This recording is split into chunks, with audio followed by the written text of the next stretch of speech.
今日はよく言えば斬新な曲を作れる現代音楽のスタイルを解説していくよ。音楽の世界における現代音楽って単語は普通の音楽を否定した曲って意味で使われる。普通の音楽とはかけ離れた曲調になるから、悪く言えばわけのわからない曲になるね。でもスノでの現代音楽のスタイルはそこまでめちゃくちゃな効果は出さない。スノなら現代音楽のスタイルを利用してちょっと変な面白い曲を作ることもできるよ。今回はいろいろな現代音楽スタイルの中から効果量の高い3種類のスタイルを解説するよ。エクスペリメンタル、サウンドコラージュ、そしてフリーインプロビゼーション。早速だけどまずは実例を聞いてみようか。このスタイル単独で曲を作ってみるよ。合理的で実験的な可愛らしいわがままな盗作のすげ顔、宝石を持たないけど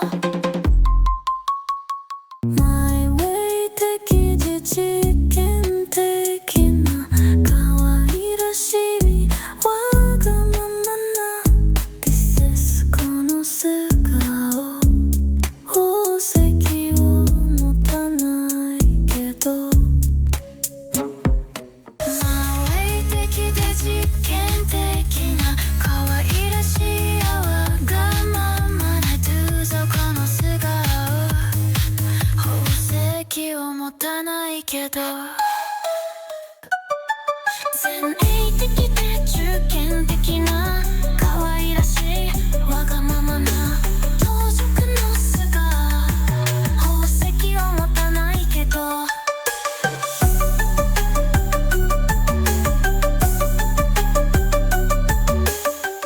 前衛的で突っ込ん的な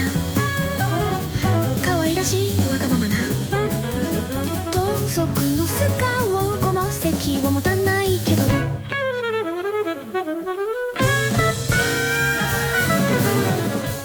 前例的で実験的な可愛らしいわがままな盗賊の素顔、宝石を持たないけど。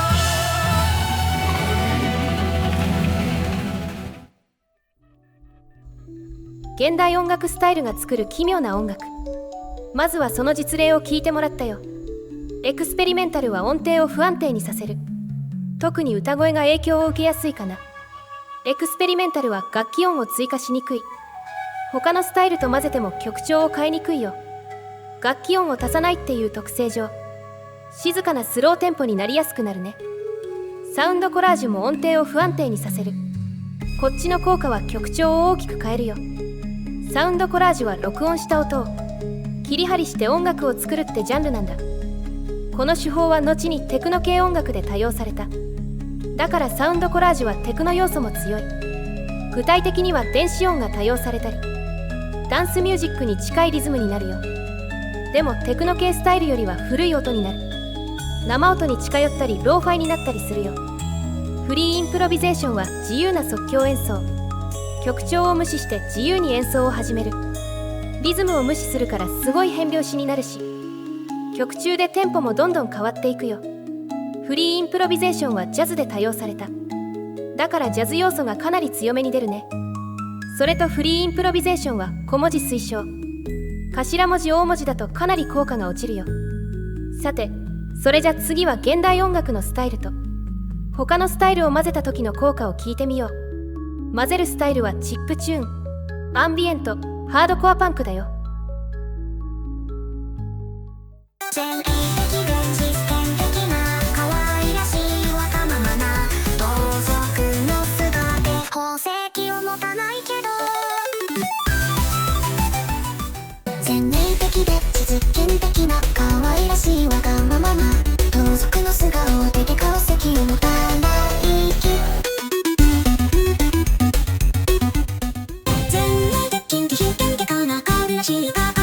盗賊の素顔、宝石を持たないけど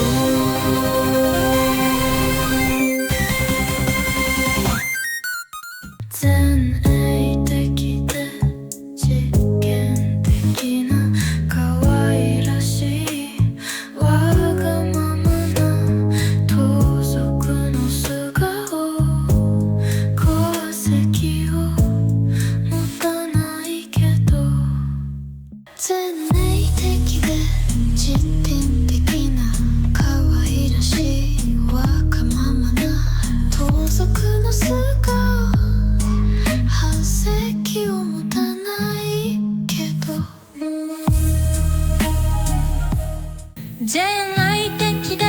実験的な可愛らしいわがままな盗賊の素顔功績を持たないけど生命的で実験的な可愛らしいわがままな盗賊の素顔功績を持たないけど生命的で実験的な可愛らしいわがままな盗賊の素顔功績を持たないけど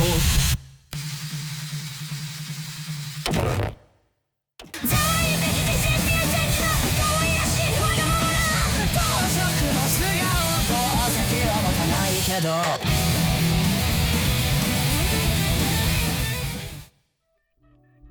曲調を破壊する現代音楽スタイル、その強烈な効果が分かったと思う。今回の実例では2回入力で効果を強めたけど、基本は1回入力に留めておいた方がいいね。曲を不安定にする効果のスタイルだから、基本的には変な曲になりやすい。でも面白い効果を出せることもある。いろいろと試してみると面白いと思うよ。それじゃ、またね。